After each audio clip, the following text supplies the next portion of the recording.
Ons het vandag hiernatoe gekom om bietjie training te doen en net te kyk dat ons onderrig is vir die naweek. Laat hulle net bietjie sequences hardloop want ons train gewoonlik deur die week skills en soos one jump goeters, draai, al daai goeters, die seesaw op sy eie en so. So ons het vandag net gekom kyk hoe lyk dit as ons dit in concession hardloop, sodat ons kan sien of hulle die werk verstaan van die skills wat hulle die week geleer het.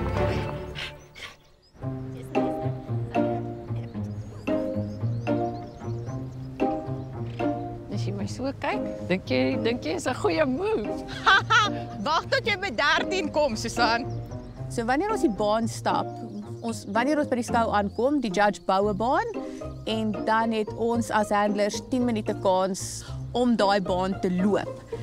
Binne in daai 8 minute is jou tyd om hierdie baan te memoriseer en te piek watter lyne jy wil doen.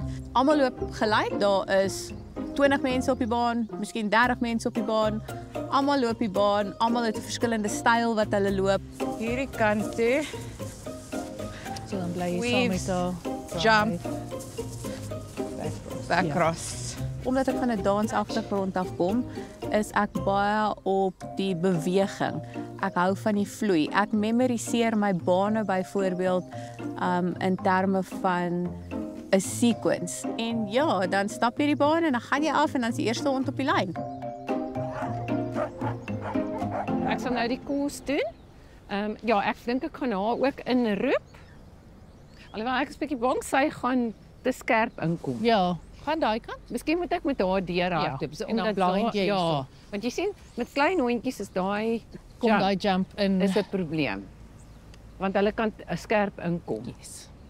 En as ek te ver agter is, as ek daar is om dit te keer, Dan net dat die ek te backcross ver, doen. dan is ek uit posisie. Ja. So ek gaan deurhardloop. Ja, 100.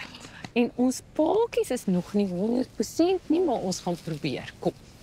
Kom. Ek's Nalien Pretorius, ek's 'n agility afrigter. Susan ken ek al vir 30 jaar.